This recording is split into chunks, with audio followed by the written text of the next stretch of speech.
if you don't do that, then you have to go back to your constituencies and face the electorate and the voters, and you may have to face difficult questions. So it's not as if it's completely senseless, the metrics on which you kind of evaluate any budget. A budget is a plan. A budget is what is a sankalpa. In Hindi or Marathi, it's called artha sankalpa.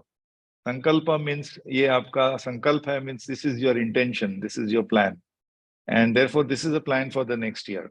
Now, so first metric to evaluate it is how credible is it? How feasible is it? How credible is it? How much implementable is it? And that's one metric.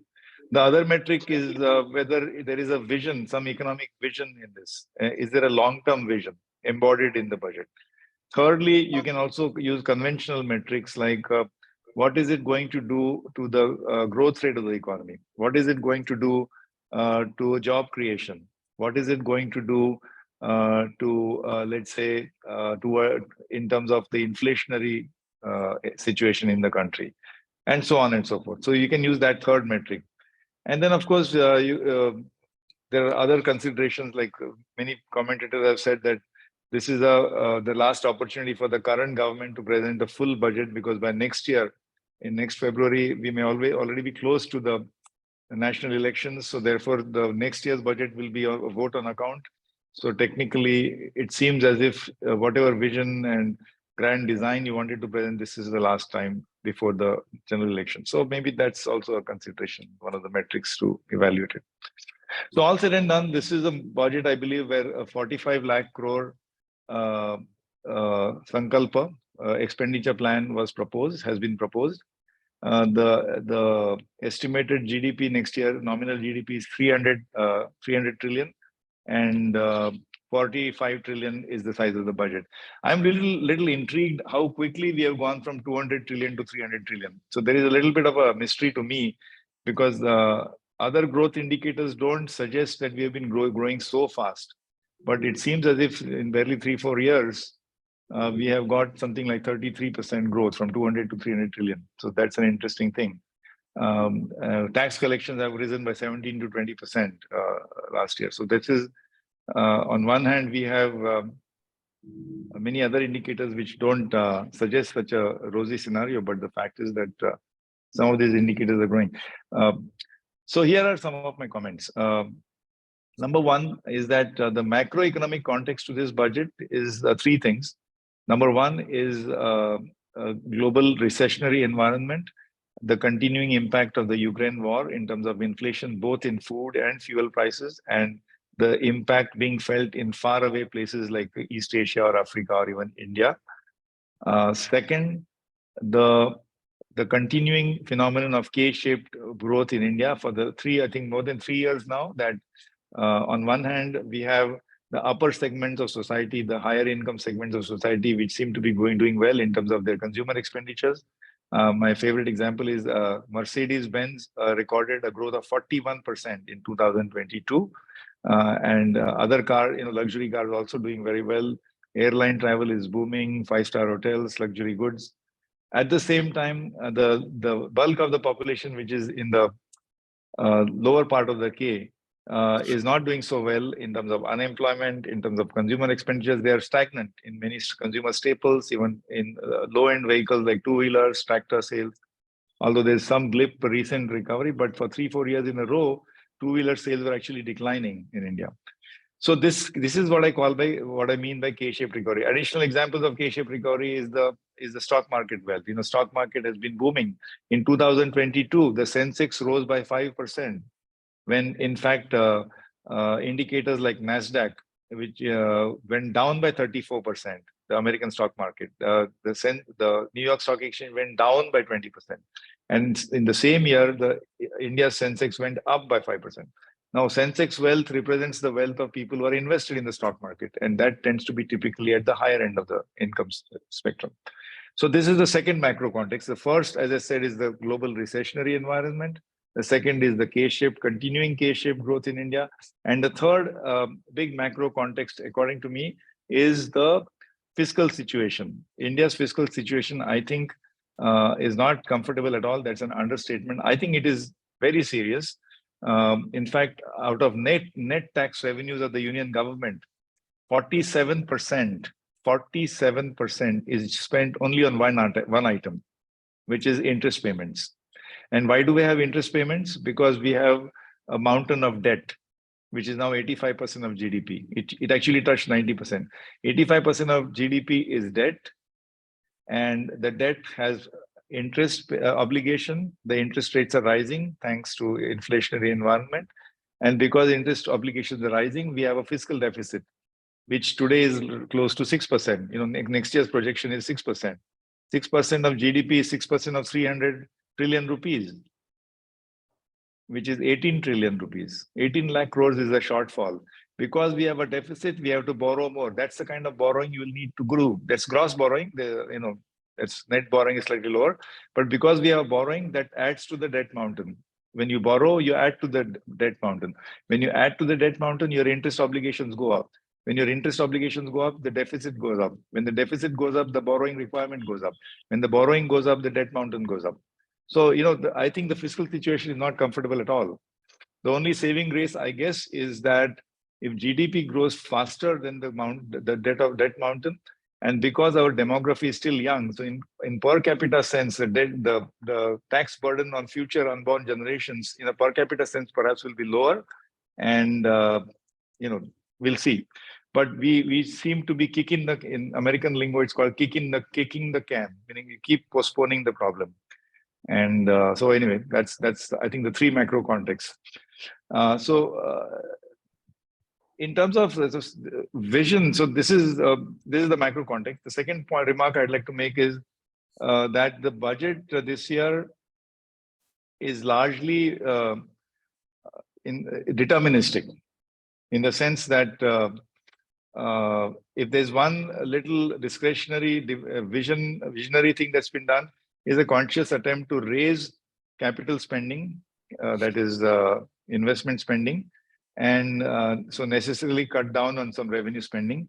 But otherwise, it's largely deterministic, means because there's a lot of non-discretionary items. For example, the armed forces. I don't know what the budget is. Maybe it is 4 or 5 lakh crores, I forget. But we are spending something like 1.3 lakh crores on pensions and retirement money, which is more than, so the armed forces are paying more to retired people who are at home than to active service duty people. And that means there's that much less money available for modernization and capital spending as far as the armed forces are concerned. Similarly, there's out of 45 lakh crores, 10 lakh crores has been allocated for investment spending or capex spending. It has gone up from 7.28 to 10. So people say it's gone up by 30%, 33%. But one thing to remember is last year, the budgetary target for capital spending was 7.5 lakh crores, but the actual spending was 7.28. So it was underspent. What that tells us is that even though you make ambitious targets of 10 lakh crores, the capacity of the government to absorb the spending, the capacity of the government machinery to go through the whole motion of identifying projects, creating detailed project reports, inviting quotations and tenders, and actually executing it and spending the money, you need to understand that there are constraints there. So merely allocating doesn't mean it will happen, because from last year we have seen, but let's hope that happens. And there was a mention made by, I think, Mr. Dipangan, that railways has seen a considerable increase in capex. Now, this increase in capex has meant necessarily reduction in other revenue spending, and most notably, it has been cut down in health and education. And there was a comment was made earlier when I joined that NREGA has got the stiffest cut, something like 35% cut in budgetary allocation. Now, remember that NREGA is actually a proxy for unemployment insurance. India's social security does not cover unemployment insurance. We have some officially 10% unemployment. Youth unemployment is even higher, but we don't have any unemployment insurance. So as a proxy, in the rural areas, we have something called Rural Employment Guarantee, which gives you 100 days of employment at roughly 350 rupees a day. The actual payment done is much less than the 100-day entitlement. And next year, they say their allocation has been cut down by 35%. And in real terms, price-adjusted terms, inflation-adjusted terms, it might be the lowest in the last 16, 17 years. NREGA started in 2006. So there the government is commenting by saying that if required, we will increase the allocation. We will see how the year goes. So that's the rough, I think that's the, I mean, those comments are what I'd like to make on the budget itself. I'd like to make some general comments about the trend. The one big worrying trend is the increasing recourse to what is called cess revenues. So these are cess, additional levies and cess taxes which are imposed by the union government, which are not shareable with the state governments. And this tendency is going up. And I think now we may be close to, I don't know, 20, 25% of union tax revenues actually come from cesses. And what happens is that these are completely centralized, and then the allocation of this money goes to perhaps perhaps geographies or constituencies which are maybe perhaps politically more aligned so with the union government. So that is something to worry about. And we have to also recognize that in terms of government obligation, the government is obliged to provide services to the government. In terms of government spending and obligations, 60% of the spending happens at the state level or the local government level. 66%, 65%. And so only 1/3, so 2/3 of the spending obligations of governments at all levels happens at the local and state level, whereas only 1/3 of the obligations are at the central level, which includes armed forces. But in terms of the collection, it's ulta. 2/3, 1. So 2/3, 1/3 spending obligations, but 1/3, 2/3 revenue autonomy in terms of the revenues collected. Same thing about the GST. See, remember half of the revenues are on GST, indirect taxes, but GST is outside the union budget because it's now determined by the GST Council. But the GST is the same thing. The GST revenues are split exactly 50-50. They are not split 60-40 in favor of state governments.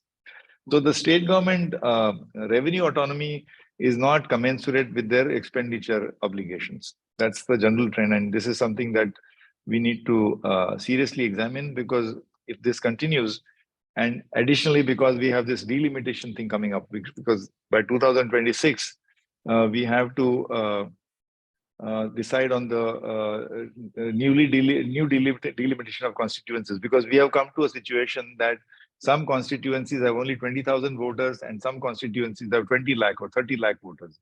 And this kind of a huge divergence will not work. So we need to redraw the constituencies. But in redrawing the constituencies, there is a fear and anxiety, and that more parliamentary seats will go to the northern states where the demography is different, and the southern states, which are aging societies, will lose some seats. Of course, there is a proposal to increase the size of parliament, that is lower house, from 543 to maybe 850 or something, 800. But I'm saying this delimitation exercise is linked to what I said about the revenue autonomy of the states, and in the overall the broader issue of fiscal federalism.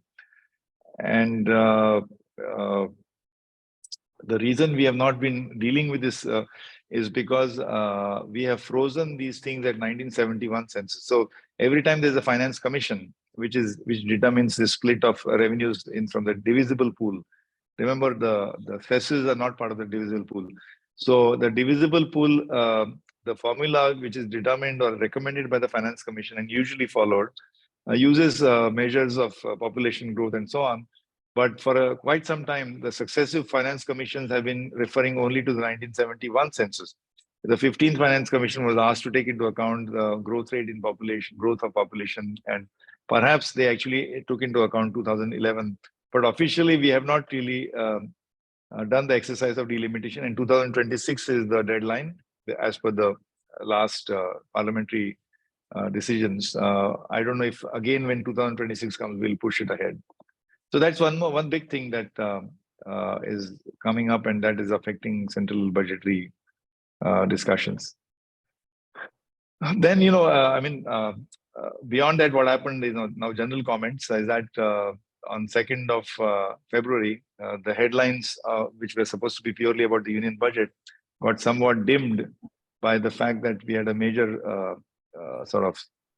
one major stock market sort of phenomenon happened that the Adani group of stocks listed on the stock exchange had a huge fall, and then there was this reaction to this report. sorry.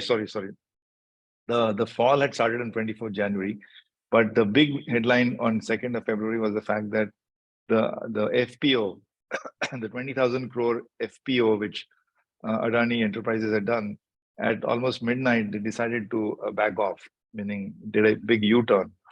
And that became a big talking point because after succeeding, there was a touch and go situation. After succeeding, why did they decide to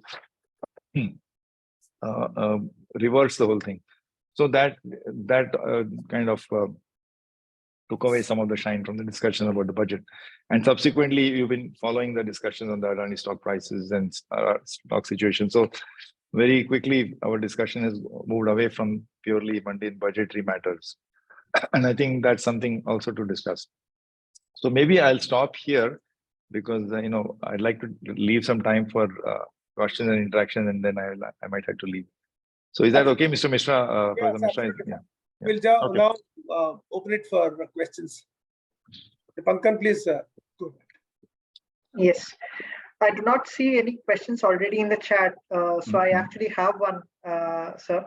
It is very specific to the startup sector that we have. And you have seen that 2020 and 21 was a very booming sector for this industry in particular. However, with this budget, the government has also now denounced foreign investment and venture capital that comes into startups and slap that with an angel tax as such, right? So in a sense, if someone is raising $100 million right of money, they're only going to get $70 million. And in this environment of a funding crunch, how is it going to impact our ambitions as an enabler of startups in a broader sense?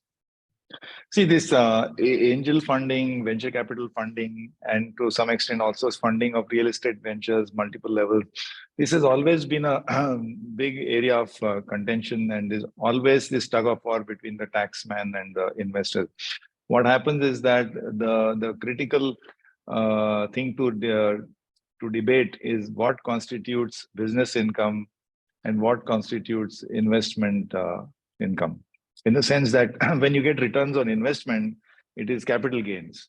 And when you're doing other business activity, that is business income. So capital income, capital gains versus routine business. And then the taxation rate is different. So this angel tax, I don't know. I mean, I'm not that familiar with this topic, but yeah, obviously any taxation, the angels and private equity investors don't like this. And they say that we are taking a huge equity risk. We are taking, this is a highly risky venture, and 1 out of 10 ventures actually succeed, 9 fail. And if you're going to deter that, then that will further discourage. But there's no right way of looking at it, because I think this is an ongoing tug of war. It goes back and forth. But I told you, if you agree that the stock market is booming, of course, there is also the hidden issue of that if the Sensex is merely 30 stocks, and 3-4 of them are Adani stocks, and were they the ones who are responsible for Sensex going up? We need to examine that. So, but however, if the stock market is doing well, then the investors, private equity or venture, they should not. They think if the capital markets are booming, then they don't have that much reason to complain. But any taxation, they are very allergic to it. Actually, ultimately, the principle of taxation is that all income is income. Income is income is income. So whether it's capital gains, whether it is investment income, whether it's business income, whether it's agriculture income, we have to tax income. Unfortunately, we don't have a good way of tracking people's incomes.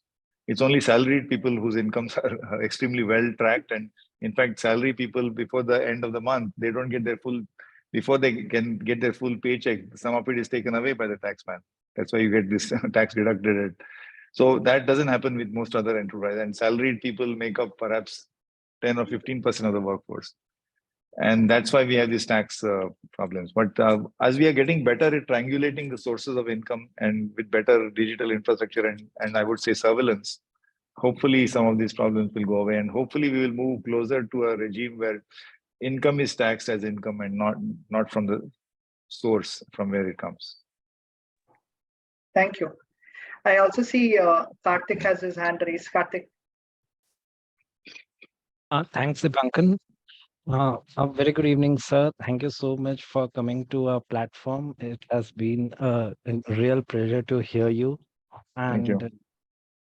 And my question was regarding this IMF projections that India is going to become a 5 trillion economy, and by 2027 it is going to surpass even Japan.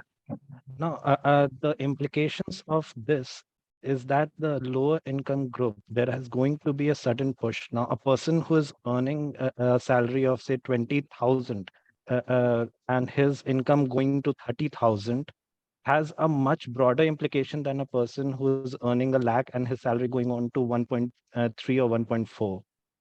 Is India with lower spending in the social sector, healthcare, education, is India really prepared to tackle such a astute or such a sharp increase in demand of the basic necessities? Because there's going to be a sharp increase in demand for the from the lower strata of the society for the basic needs, and in a very few years to come.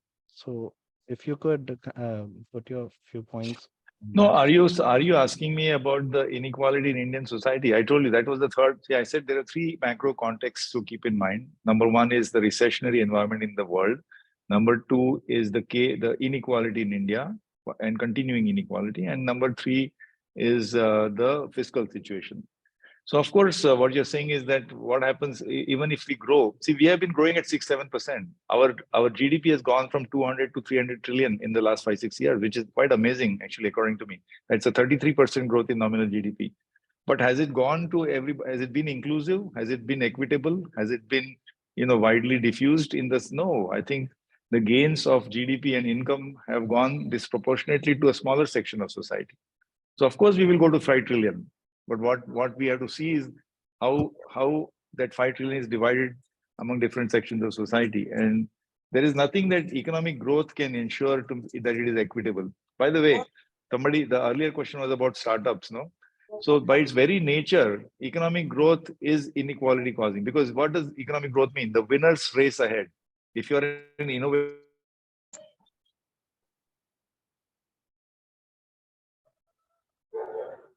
yeah, so if your income goes up by 100% and everybody else's income goes up by 1%, the average GDP will go up by 7%. So 7%, 8% GDP growth hides the fact that one small section's in their income is rising by 50% and others are rising at. So there is no cure to this. Growth process doesn't take care of this. This is an active interventionist distributional policy, and this depends on society at large.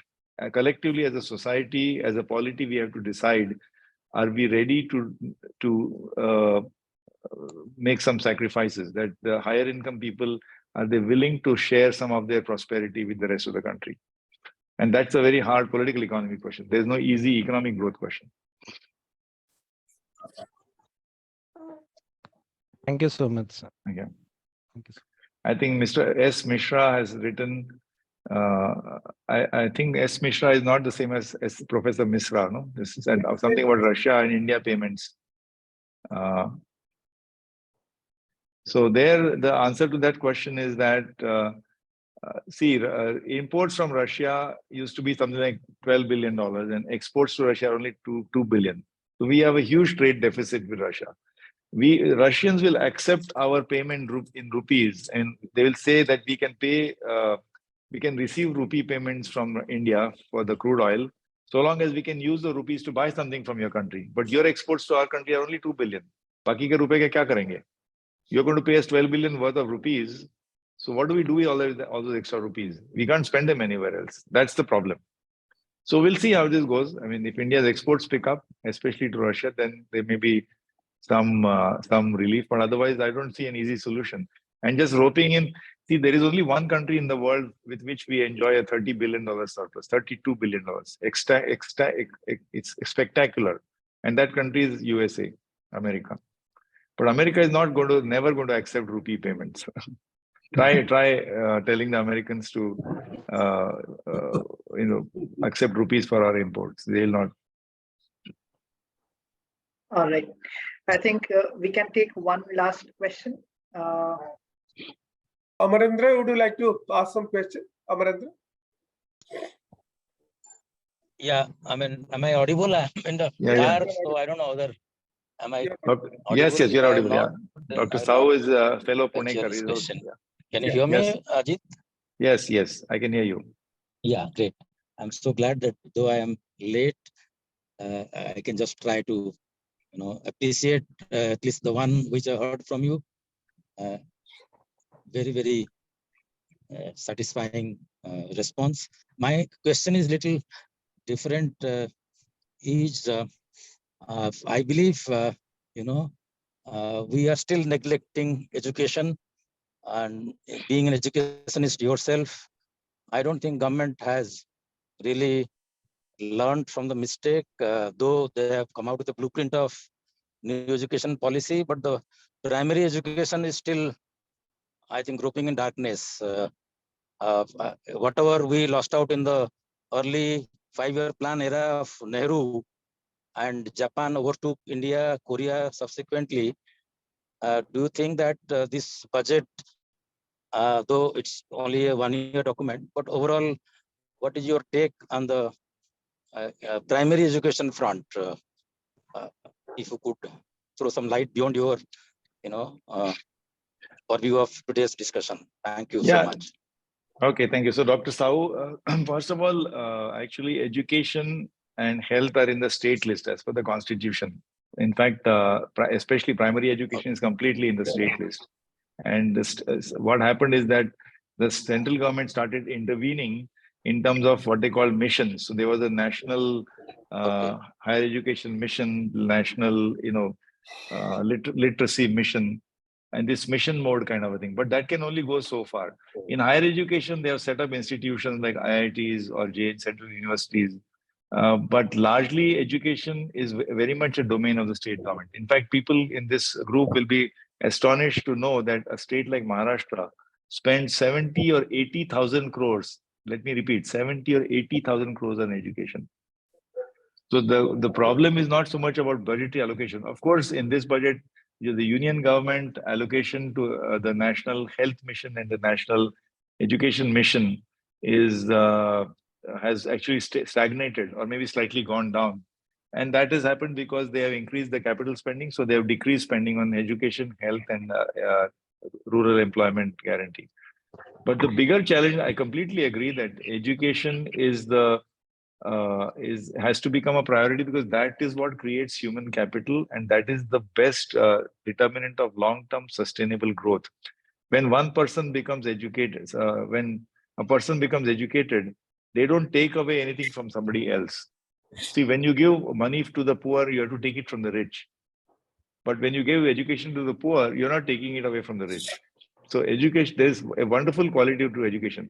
And primary education actually has the nature of a public good.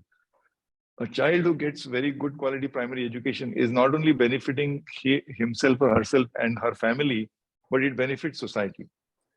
Secondary or higher education, especially higher education, when somebody gets educated at IIT, the 80% or 90% of the benefit goes to that person. 10% benefits go to society. People say that IITians have gone to America and California and they've created a brand India and software and brain drain and reverse brain drain. But that's a very indirect linkage. But primary education, now here the problem is that I told you, primary education teachers are employees of the state government, especially the state schools. And even if the remotest of Gram Panchayat and village schools, it's not the parents who have any control. So if the teacher is absent, the parents can't do anything. If the teacher is making the children do some household work in their house, the parents can't do anything. But that's being uncharitable to them. There are good teachers, but unfortunately, the teachers are burdened with duties like pulse polio vaccine, election duty, census duty. Then, if some politicians want to do some survey, then all kinds of then preparing the midday meal, everything but teaching. The teachers are burdened with so much work because they are government employees. So no wonder that the education output quality is poor. And therefore, even the poorest of the poor, even especially in urban clusters, they readily migrate to private schools. But private schools just collect large fees, and they end up just fleecing Therefore, we see the emergence of tuition classes, huge coaching classes. So it's a very complex subject, and I don't think the union budget can do much about it. Okay, thank you. Thank you. Thank you. Thank you. Thank you. So with that, I hope I can take your leave, Professor Misra. Can I just ask one quick question before you leave? One of the issues that is being raised is regarding this non-merit subsidy. There are two viewpoints. Say in regard to urea, there is a reduction in the allocation. So one viewpoint is that it is going to affect consumption. It is going to affect farmers. But the other viewpoint is that it is time that we cut down on non-merit subsidy. This has been one of the issues which has been, rearing its head for quite some time. What's your take on this? So this is again a difficult question, because food and fertilizer subsidies make up for something like 3 to 4 lakh crores. It's a huge. See, food subsidy means giving free food. So actually, the National Food Security Act, which was passed in 2013, entitles some 80 crore, 3/4 of the population of rural areas and 50% of urban areas. So 2/3 of the nation will get rice at 3 rupees, wheat at 2 rupees, and jawar and bajra at 1 rupee per kilo. Now, the current government has made it 0, in fact. So we are spending, I don't know, maybe 1 lakh crores on free food. Then we are spending another 1 lakh crores on fertilizer subsidies. And these, I don't know, should we call it non-merit or merit subsidies? Difficult to say. It's not, I don't, this word non-merit subsidy or merit subsidy, it makes it sound as if it is well defined. On the other hand, we are giving 2.5 or 3 lakh crores to PLI. Now that PLI, the production linked incentives are not for value addition. They're not for employment creation. They're not even for investment. They're only for the top line. So if I am a diamond guy, if I am importing, or let's say I'm petroleum refining, I import crude oil and I export petroleum and diesel, petrol and diesel. But my value addition is barely 8 or 9%. Say the famous example is iPhones. We are very happy and proud that Apple is making iPhones in India. But the country is adding only 3 or 4% value addition. 95% of the items are imported, and they get subsidy incentive on the top line. I import 95 rupees of worth. I sell the iPhone for 100 rupees. My incentive is at 100, based on 100 rupees, not on the value addition or even employment creation. Now that, should we call it a merit subsidy or a non-merit subsidy? These questions are not as clearly well defined. As I said, if the priority for fundamental development is to cater to capability building, which is primary education, but that's the responsibility of state governments, and that is I would use the language of public goods rather than saying merit subsidy. And anyway, the very word subsidy has got tainted. So spending on public goods like primary education, or I would say even public transportation. So that I think those kind of subsidies, if you want to call them subsidies, make sense. But everything else is, for fertilizer, the farmer pays only 100 rupees cost of fertilizer. Farmer pays only 25 rupees. So who is paying 75 rupees? The taxpayer. No, it was so that the much of the fertilizer was getting either smuggled to Nepal and Pakistan and Bangladesh, because there they don't have that kind of subsidy, or it was being used by the other industry, chemical industry, because fertilizer is a very valuable input in many other industries. So therefore, they said, keep control. In Maharashtra a couple of years ago, fertilizer was sold not in fertilizer shops. It was sold at the police station under police protection. I'm not, this was 3-4 years ago. And now they have said it'll be zinc coated and neem coated and that coated. So we are just, it's very, now they are saying that we should actually give direct cash subsidy to the farmer and make fertilizer pricing fully market oriented. Hey, but how do you identify the farmer? Half of India's farming is done by tenant farmers. So if you're going to make payment to the farmer who owns the land, whose name is on that sad, in Marathi, we call it Sadbara Utara or the Patta. But that guy is an absentee landlord. The actual fertilizer is being used by the guy who's tilling the land, but he has no proof. I mean, tenancy farming, he doesn't get a bank loan, he doesn't get the subsidy. So it is not an easy problem to crack. Short answer. I really need to go now. So Yeah, thank you thank very you for much, inviting me. Mr. Ranade. Thank you. Thanks, Yes. Thanks, Thank you. Thanks. Thanks, and all the best to this group. I enjoy being part of this group. Thank you very much. Thank you, sir. Thank you. Thank you. Deepankar, I can now do my five Yes. minutes presentation. Yeah. Yes. Before we request Mr. Pattanayak, Vivek Pattanayak to speak. Yeah. Yes, Yes.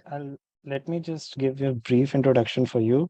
After a stellar session by Dr. Ranade, let's hear out the person who brings forth to us the contrarian view, the person who brings to limelight the views that are not always heard in the mainstream. Let's hear out for Professor Misra.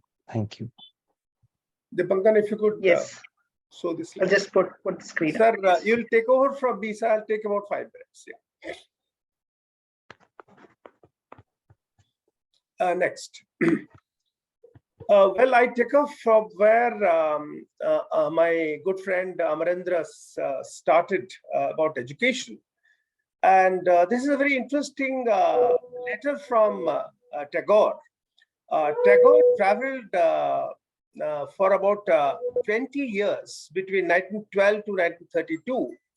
And he spent quite some time in Russia. And while he was coming back and sailing over the Atlantic, this is what he wrote. He said that the imposing tower of misery which rests on the heart of India has its sole foundation in the absence of education. Caste divisions, religious conflicts, aversion to work, precarious economic conditions, all center on this single factor. This was Tagore in 1930. Next. Ranade mentioned about the new education policy, and let me just go over some of the important recommendations. It made 3 very important recommendations. First thing it said that it is time to integrate preschool education with school education. The committee found that about 3 crore children, 30 million children who are getting today educated in the Anganwadis is in a pathetic condition. And therefore, one of the major recommendations that they had, that please improve the Anganwadis, please train the Anganwadi workers, please try to integrate preschool education with school education.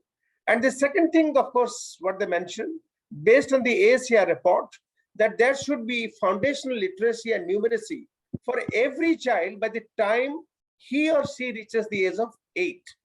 And of course, they did mention that we should try to increase allocation to education to about 6%. Dr. Ranade mentioned that education is in the state list. Actually, education is in the concurrent list. Earlier, it was in the state list, but in 1776, it has come to the concurrent list. So, so there is a very interesting situation. Today, out of the 3.5% which is spent on GDP, which is spent on education, the states spend close to 2.5%, and about 1% is spent by the center. Now, interestingly, the SDG 4 sets up even a more ambitious target for all the states. It says that 12 years of free, publicly funded, inclusive and quality primary and secondary education. And they also mentioned that the learning in preschool education is extremely, extremely poor. Now, I thought I'll just mention here that in the previous budget, Nirmala Sitharaman said that 2 lakh Anganwadis would be identified for infrastructure upgradation. I looked at the budget and I found that not even 1 rupee has been allocated to the capital budget. It's very, very strange that there's a huge mismatch between what you have proposed and the allocation that you make. And as I mentioned, it stays fixated around 3.5%. Of course, there are outlier states like Kerala, like Delhi, where they spend close to 15 to 16% of their budget, whereas most of the states, including the state of Orissa, spends just about 8 to 10% of their expenditure. Next. These are some of the very disturbing findings of the latest ASCR report. The last survey was done in 2018. After that, they did a telephonic survey. And you could clearly see that the learning outcomes have sharply deteriorated, whether it is reading, numeracy, English sentence. And what has really increased is the volume of tuition. It has gone up from 26% to 30%. So it's a very ominous sign that the learning outcomes, which was already very low, is still going down. Next. And very strangely, the school education allocation has been increased by about 7 to 8%. So if you take out inflation, which is around 6%, so in real terms, there has been practically no increase. Very sadly, there has been a reduction in the midday meal allocation. Health allocation has been increased, but the allocation for the Anganwadis remain the same. As I mentioned, we make very grandiose promises that we are going to improve the infrastructure. On the other hand, the budget doesn't show any such indication. I go to the next one.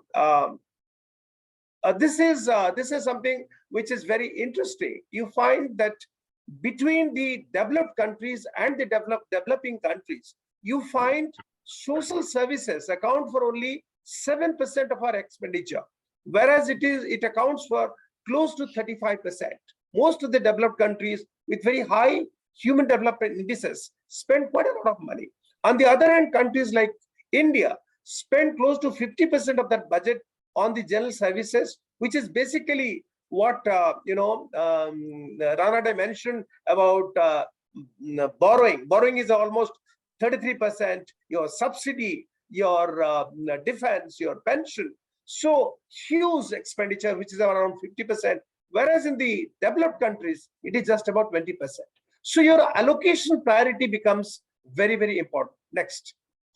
I come to another very interesting slide. You'd find that those countries typically who have been spending more on health and education, you take a country like Germany, Japan, you'll find their human development index is very, very high, contrary compared to India. In fact, one of the very interesting research which Professor Lekha Chakravarti has done, her finding is that if a country spends more money on education and health, its impact on human development would be far more than if you just look at GDP improvement. Basically, what you say that instead of obsessing yourself on GDP growth, increasing your how to make yourself a $5 trillion economy, but if you spend more money on education and health, through a trend analysis, they find that it's far more effective to get your improve your human development index and your long-term human development capability. Next. This is something which worries me enormously. That even a state like Kerala, you find anemia amongst girls is an increasing trend. Gujarat, which prides itself about its infrastructure capability, you find it is increasing from 57% to around 65%. Odisha is no better. You look at data, you find almost every developed states, the anemia percentage has increased. So, so there is absolutely no mention, no commitment towards this, except that we say that we have a Poshan mission. We have that we will make India completely anemia mukt. These are all basically rhetorics. So therefore we find that this is a very disturbing trend. Next. This is what the rapid survey of children show, that about 63% of your girls are either severely thin or moderately thin. Nutrition is a very, very big issue. Quality education, nutrition. Next. This is something which Ranade mentioned. But I thought that let me put the data into this. Now you see the borrowing has increased from 48% in 2018-19. It is around 57% now. But look at the tax to GDP ratio. Many times we do selective reporting as to how the GST collection has gone up from 1 lakh to 1.5 lakh crores. But the figures are very disquieting. If you see tax to GDP, it has almost remained stagnant around 11%. Most developing economy, including China, their tax to GDP ratio is around 18%. Developed country, it is around 25%. It is largely because of our pro-tax, super-rich tax policy. And on top of it, we are trying to reduce the tax rates on the super-rich. Next. This is how the World Economic Outlook report very clearly brings out how after 1990, when we had the economic reforms, you can clearly see how the gap in the top 10% and the bottom 50% is widening. This is not an accident of history. This is what I want to mention. It's not an accident of history, but it is a byproduct of conscious public policy, which is putting a premium on favoring the super rich. That's the point which I would like to highlight. Next, two more slides. Yeah. Now, this is something which is very important. Ranade did mention that if you do not contain the borrowing, and we have this wonderful Ranade-Rosov theorem, which says that the moment you increase your borrowing above 90% of your GDP, you are likely to witness low or negative growth. And India typically today, if you see here, our gross debt, if you combine central debt and state debt, it is alarming around 90%. Next. This is something which I thought I'll just share, that very little attention has been paid to manufacturing and employment. There was a wonderful report by Krishnamurthy in 2011. There they said that if you want to create jobs, 10 million jobs per year, you need to increase your manufacturing footprint from 16 to 25%. Any country, manufacturing hub that you see, Germany, Japan, China, you find that manufacturing is around 30 to 35%. And in case of India, it has remained largely stagnant. Next. This is something, this is the last but not the, in fact, we had, I had asked Professor Arun Kumar to be here, but he couldn't be there. But this is something which he has sent to me. He says that for him, the most disquieting aspect is our lack of attention to the unorganized sector. And he says, on top of it, we do not have really reliable data. He said most of the policy that India is making is based on data from the organized sector. And so we are trying to extrapolate that data into the unorganized sector. And he says today, when we talk of MSMEs, we don't look at the fact that 90% of them are micro enterprises.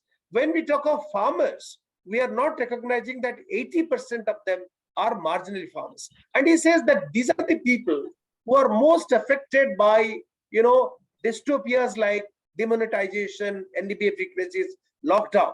So therefore, he says that there is a need to ensure that you provide them credit. It's not as if, all the time we are saying that we are increasing agricultural credit from 7.5 lakh crores to 10 lakh crores. But who is availing of them? This study very clearly shows that most of it is going to large farmers. So therefore, private investment is not picking up because of low demand, because the bottom 50% is hugely handicapped. So I end with this. Yeah, next one. Next one. So what's the way forward? What's the way forward? I think that, beyond all this hype, we need to create jobs. Ranade mentioned about PLI. PLI is not really going to create jobs. If you really want to create jobs, you have to create jobs in the SMEs. You have to care for the micro enterprises. The other thing I thought I'll just again mention is that we need to improve our tax collection. Wealth tax was abolished by Arun Jaitley in 2017, and there is a necessity to impose higher tax on the super rich. Most of the evidence clearly show that if you increase the tax rate by about 3% on the super rich, there has been no adverse effect on investment. And Kenneth Rosoff, we need to contain borrowing. And again, I want to make this point that if India really looks forward to a long-term development, the dissonance which you find now between growth and development, that dissonance has to be done away with. That's very, very important. So are we looking into India in the long term, or are you looking for India in the short term? Are we looking into India short term and give doles, give PM Kisan credit or give Kalia? Or are we interested in productivity? As an economist, as somebody who has seen the country through a long period of time, I very, very strongly feel that there is a necessity today to look at how to invest in human capability development. Just not access and equity. How do we improve quality? How do we ensure that schools, public schools, healthcare system, basic nutrition to our girls, to our children is improved? If you do that, then only things can improve. And finally, Fukuyama, in a very recent book, he really gloated about liberal democracy when he wrote End of History in 1991. Fukuyama says that liberal democracy coupled with free market will really change the world. He's a disillusioned man today. He says that when I talked of liberal democracy, I didn't know that we are falling into the trap of market fundamentalism, crony capitalism. He said the problem is that the moment you are not regulating your market properly, you are not looking at your social sector properly, you are not caring for the bottom 50% properly, I think you are not really creating a true liberal democracy. These are my thoughts, and with that, may I now request our most, revered intellectual, Professor Vivek Pattanayak. The group today, sir, anoints you with the sobriquet of.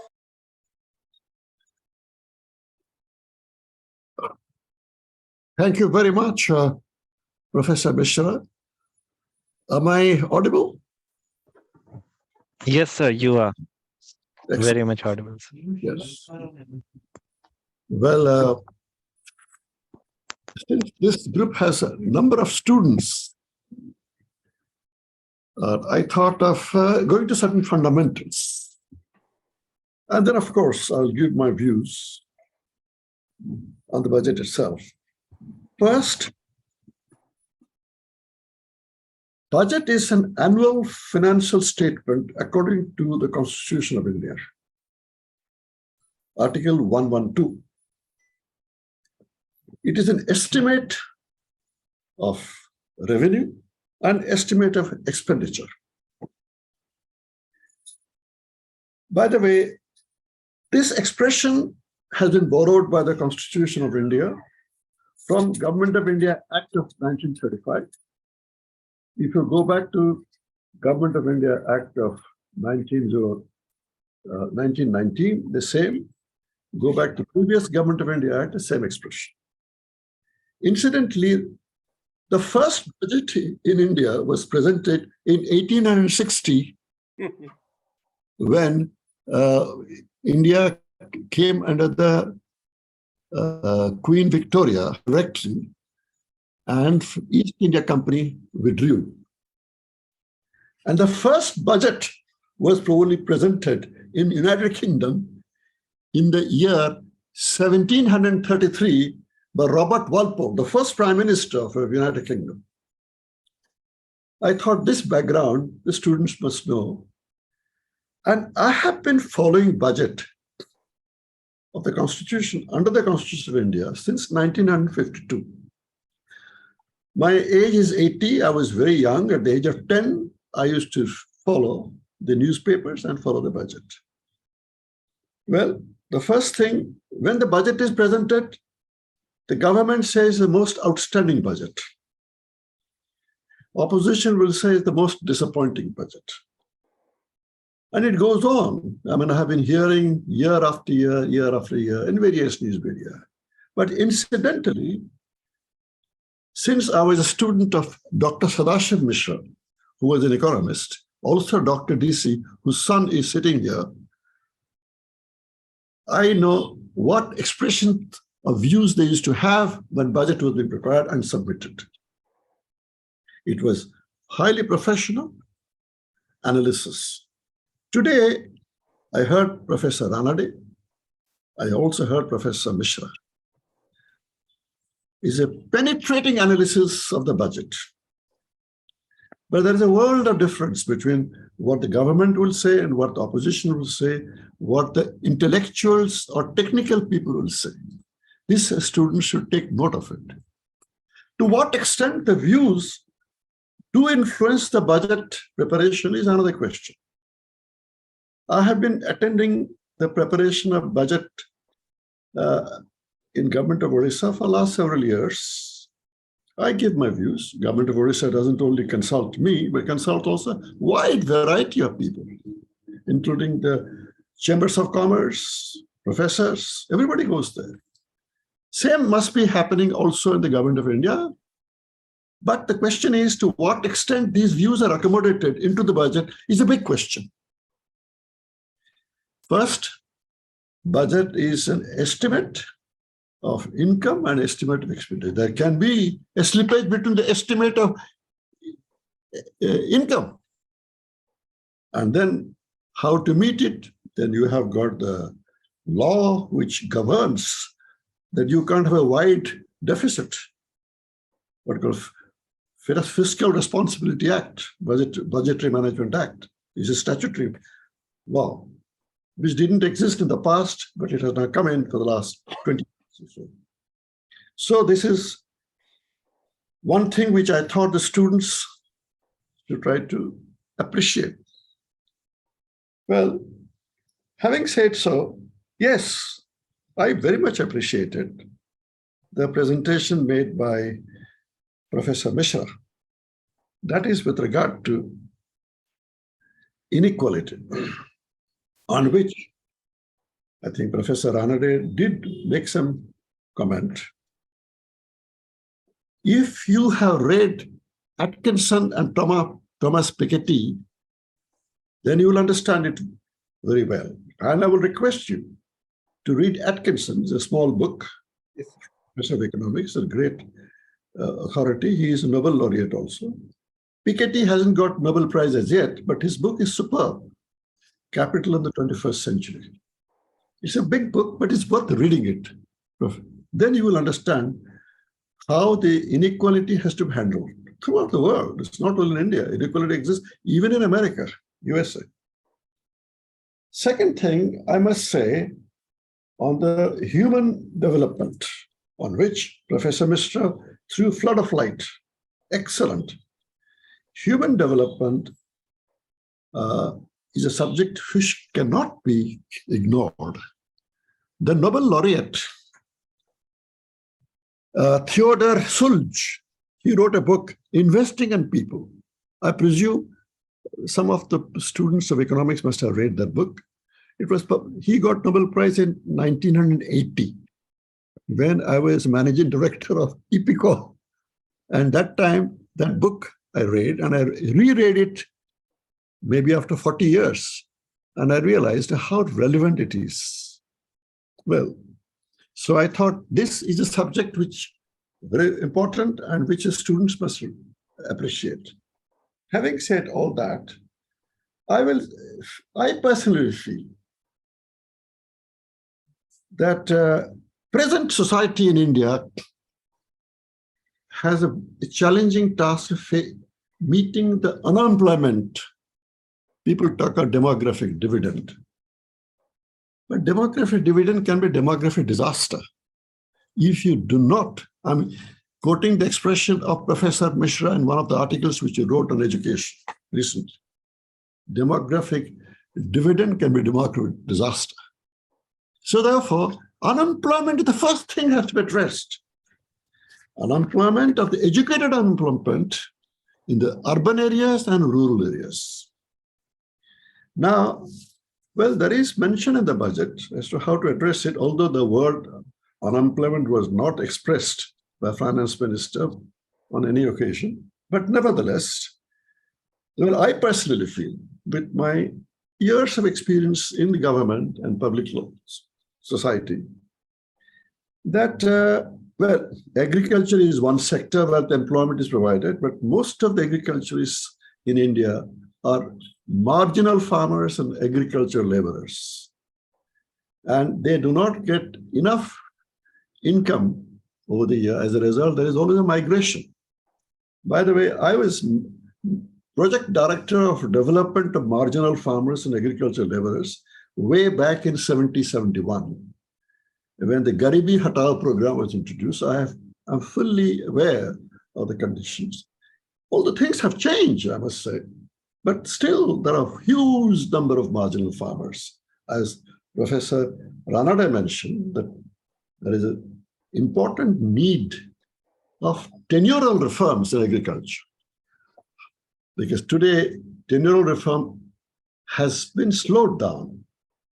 Land consolidation, land reforms are the buzzwords of the 70s and 80s, or not even 70s. Thereafter, it has just fitted away.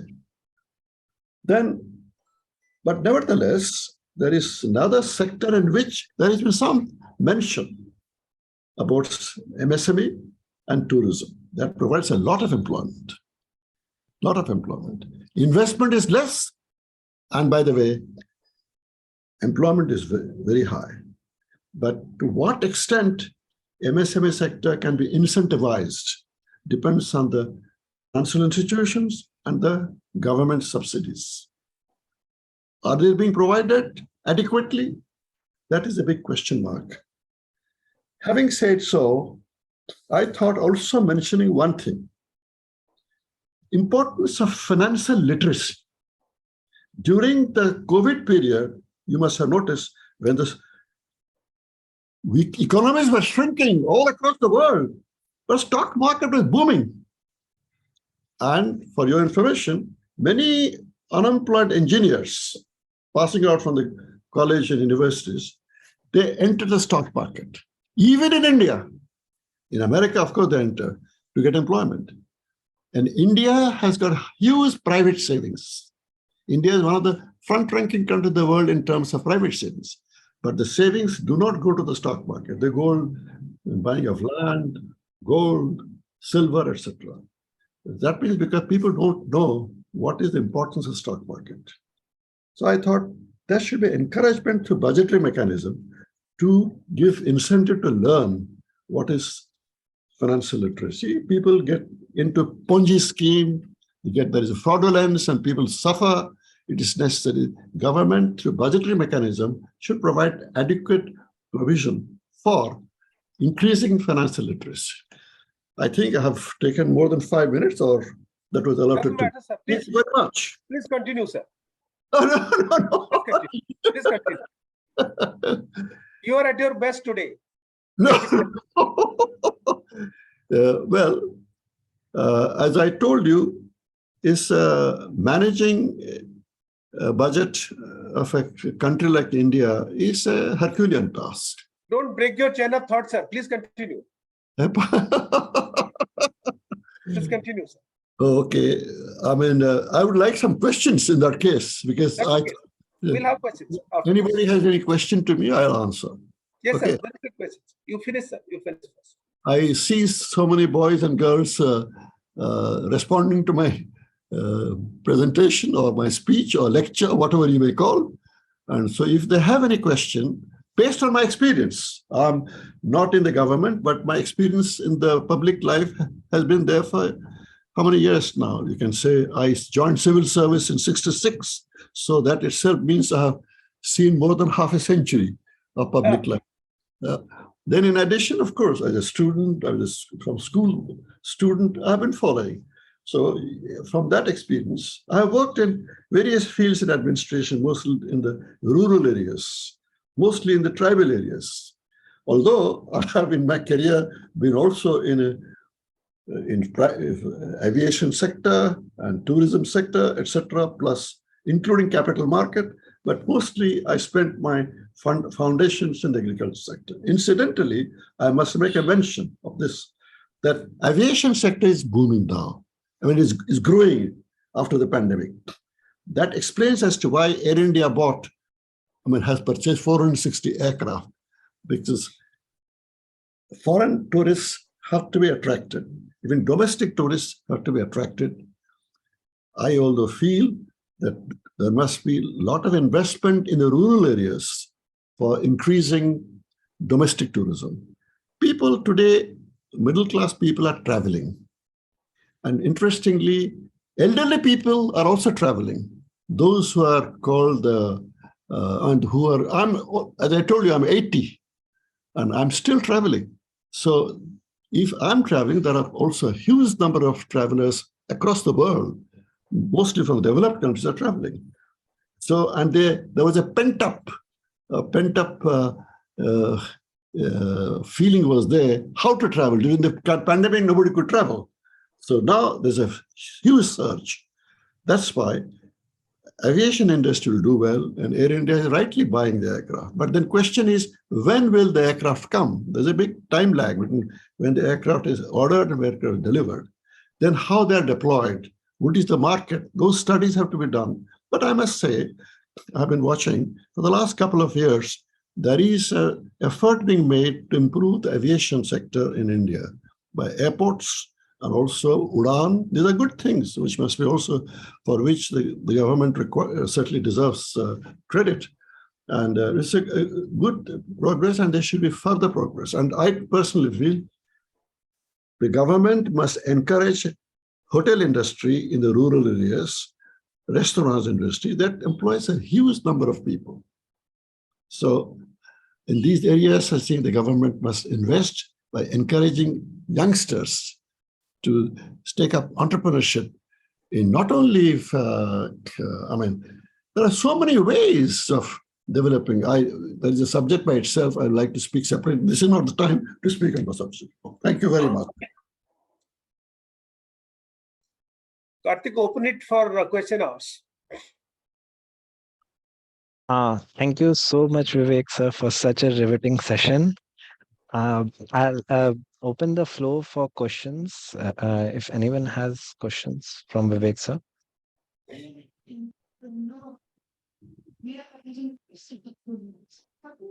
Currently, there seems to be none. Abhi, sir? No, sir. No questions from my end. I just enjoy listening to Vivek, sir. Thank you. It's a great opportunity, sir. No, the point which you mentioned, sir, about financial literacy is very important, sir. Very, very important. Yes. Yes. Professor Misra, I've been mentioning this for the last 10 years. Ever since the scam started coming up, and in India, I have been in every seminar and workshop. Whenever I get a chance to speak on the budget matters consultations, I do mention the word financial literacy. So, but I don't think, as I told you, there is there's a wide gap between those who think and interact in academia and those who actually implement or determine policy. There is a wide gap. And I have no regrets because I was also a civil servant. I might have missed getting the input from the intellectuals. So, but nevertheless, these are the things which need to be told. Absolutely. Yes, thank you. Karthik, could you just sum it up? Thank you, everyone. So after an extremely exhilarating session by Dr. Ranade, we had a contrarian viewpoint from Dr. Misra, who explained on various aspects where the government isn't really doing well, and the figures, what the government doesn't want us to see, and as the youngsters, what actually should make us more and more curious. The PLI scheme being one of the example where he actually talked about how jobs aren't going to be created, and for a country which enjoys a demographic dividend, and in words of Vivek sir, not to turn into demographic disaster, the jobs are the fundamental thing. Moving on to, I thank Professor Mishra and Professor Ranade immensely for participating in this platform. Moving on to Vivek sir, I'll just take a bit to tell what is his importance to this group. Pakistan Pakistan doesn't want to remember its history, and USA doesn't have one. Both of them are facing a simmering crisis of identity. With his vast experience, Vivek sir gives this group and the young minds a broad perspective to put things into a framework and make much more sense and much deeper sense than what we youngsters could actually have made. We thank you immensely for all the anecdotes and the experience that you bring to us in each of our discussions. Thank you so much to all the participants, to all the panelists for such an extremely entertaining, riveting, and exhilarating session. We'll meet once again on some different topic with such a great panel of experts. Thank you so much.